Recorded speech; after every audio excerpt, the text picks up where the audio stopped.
Hey, how's it going? I'm Coach Colin Castello with Shot Mechanics Basketball, and today we've got NBA Shooting Secrets Andre Iguodala edition. Now, Iggy has improved his jump shot over the years, and he's kind of one of the X factors in this NBA Finals. If he gets his jump shot going, it makes the Golden State Warriors that much harder to guard as an entire team. But the problem is he's a little bit streaky. Now, he's got a few mechanics that I really like and that I think work well for him, and then he's got a few things that kind of maybe not so much. So we're going to touch on some of those today. So as we're talking about these things today, think about your own jump shot and how you can possibly plug some of these into your mechanics and see if you can increase your shooting percentage. And speaking of increasing your shooting percentage, you can click the button up there or the link in the description, get a free copy of my top 3 favorite shooting secrets so you can optimize your mechanics. All right, let's get into it and see what Iggy's got. All right, so first let's talk about the angle of Iggy's release. Now, Andre has a few mechanical deficiencies, but his angle of release is not one of them.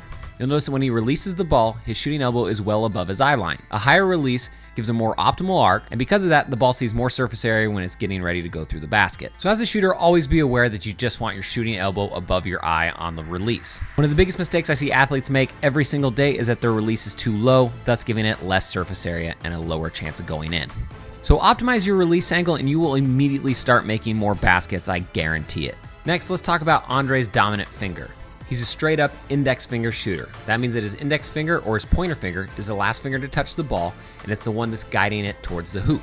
As an index finger shooter, the key is to make sure that it's in the center of the ball. Check out how when Andre's getting ready to release, his middle, ring, and pinky finger have already left the ball as the index finger snapping down. As far as a release goes, it's all about what's comfortable for you. So try out an index finger release and see if it works. If not, you're gonna wanna try a middle or a split finger release. All right, so Iggy's been considered kind of an inconsistent shooter. And while doing research for this video, I might have figured out why. When shooting in practice, look how long of a pause he takes before he shoots. Odds are in an NBA game, he's moving around a little bit and he's forced to shoot much quicker. And because he's forced to shoot much quicker than all of his practice shots, his shot's gonna be barely off. Now this is where it gets interesting. He hasn't missed at this point in his practice, but as soon as he starts putting in a dribble move, he'll start to miss some shots. Notice that just by adding a little bit of movement to his jumper, it's off just enough to miss. And after he misses a couple off the move, he starts to knock them down again. But the issue is, even though he starts to hit them off of the move, he's not moving at full game speed. So when he does get into a game with a live defender, everything's gonna be a little bit faster and it's gonna be a little bit off. This is one of the biggest issues that I see a lot of young players today struggle with. They shoot slower in practice or while they're shooting around by themselves, and then as soon as they get in a game, it's super rushed and everything goes bad. So it's really important that you work on shooting as fast as you can. That way, once you get into a game, everything translates. Now in this drill, Iggy ends up going 20 for 23, which is a phenomenal percentage that most everyone would take. But the issue is that it's a very inflated percentage. Because he's not shooting at game speed or getting his shot off as fast as he possibly can, it's just not gonna happen in a game. When I train my athletes, I'm looking for them to hit about 50% in practice, but they're going as hard as they can and making it as game-like as possible. Who really cares if you can hit 20 in a row if you can't do it inside of a game?